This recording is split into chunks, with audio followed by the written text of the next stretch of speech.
Hello everyone, welcome back to the channel. ఎలా ఉన్నారు? అందరు బాగున్నారా? అందరూ బాగుండాలని కోరుకుంటూ ఈరోజు మన వీడియో స్టార్ట్ చేద్దాం.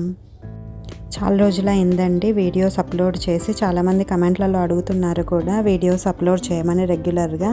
సో తప్పకుండా ట్రై చేస్తానండి రెగ్యులర్గా అప్లోడ్ చేయడానికి. సో ఈరోజైతే పావ్ బాజీ చేస్తున్నాను, చాలా సింపుల్ వేలో అనమాట. సో మీకు కూడా చూపిద్దాము, యూస్ఫుల్గా ఉంటుంది అని చెప్పేసి చూపిస్తున్నాను. అయితే ఫస్ట్ ఇంగ్రీడియంట్స్ చూసేద్దాం ఏమేం కావాలో. ఆలు, carrot, tomato, green peas and onions అన్నమాట చాప్ చేసుకొని పెట్టుకోవాలి. అయితే వెజిటబుల్స్ అనేవి మీ ఇష్టం అండి, ఇంకా ఏవైనా వేసుకోవచ్చు.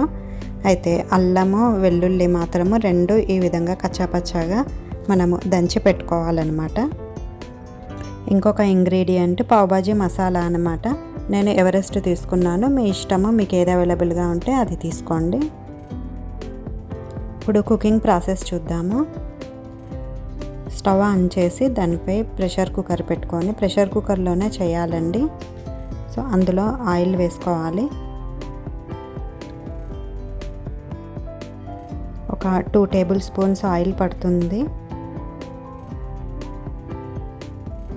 అందులో ఆయిల్ హీట్ ఎక్కాక ఒక 1 కప్ ఆనియన్స్ వేసుకుందాము. అయితే నేను 1/2 kg ఆలు తీసుకున్నాను. సో దానికి తగ్గట్టుగా నేను ఆనియన్స్ వేసుకుంటున్నాను. ఒక 3 మీడియం ఆనియన్స్ అయితే సరిపోతాయి. మీరు ఒకవేళ ఆలు అయితే తక్కువ తీసుకుంటే ఆనియన్స్ కూడా కొంచెం తక్కువ చేసుకోండి. ఆనియన్స్ కొంచెం వేగాక అందులో అల్లం వెల్లుల్లి పేస్ట్ వేసుకుందాం. ఇందాక మనం కచ్చాపచ్చాగా దంచుకున్నాం కదా, ఆ పేస్ట్ ఇందులో వేసుకోవాలి. ఇప్పుడు ఆనియన్స్ని మంచిగా ట్రాన్స్పరెంట్ అయ్యేంత వరకు వాటిని ఆయిల్లో వేయించుకోవాలి. నెక్స్ట్ అందులో పసుపు వేసుకోవాలి. ఒక 1 టీ స్పూన్ కారము. అయితే మేము కొంచెం కారం తక్కువ తింటాము కాబట్టి మేము తక్కువే వేసుకుంటున్నాను. మీరు మీ తినే దాన్ని బట్టి వేసుకోండి. సాల్ట్ కూడా వేసేయాలి. నెక్స్ట్ మన వెజిటేబుల్స్ అన్నీ కూడా అందులో వేసేయాలి. ఇప్పుడు వెజిటేబుల్స్ అన్నీ దాంట్లో వేసేసి కొద్దిగా సేపు, అంటే వాటి పచ్చివాసన పోయేంత వరకు వాటిని వేగనివ్వాలి. ఇప్పుడు అవి మంచిగా వేగాయి. వాటికి ఉడకడానికి తగ్గట్టుగా వాటర్ పోసేసి కుక్కర్ లిడ్ క్లోజ్ చేసి కనీసం ఒక 5-6 విజిల్స్ రావాలి.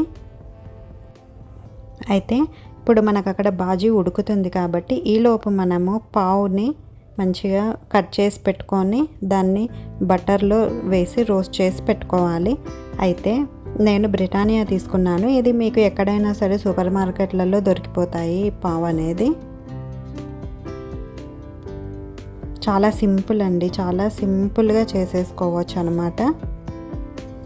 చూడండి, ఇప్పుడు స్టవ్ పై పెనం పెట్టుకొని దానిపై కొంచెం ఒక 1 or 2 టీ స్పూన్స్ వరకు బటర్ వేసుకొని, ఎక్కువ కూడా అవసరం లేదు, వీటిని మనం జస్ట్ దానిపై ఫ్రై చేస్తాము అంతే. అంటే టేస్ట్ బాగుంటుంది, ప్లస్ సాఫ్ట్గా కూడా అవుతుంది అన్నమాట పావు. ఆ విధంగా మనం వాటిని టర్న్ చేసుకుంటూ ఫ్రై చేసుకుంటాం.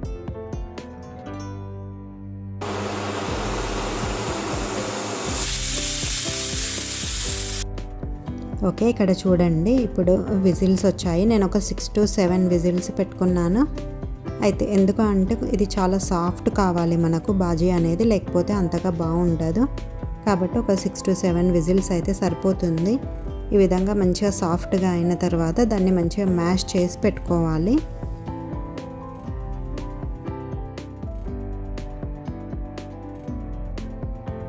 చూడండి, ఇప్పుడు ఇక్కడ మనకు బాజీ అనేది సాఫ్ట్గా రెడీ అయిపోయింది.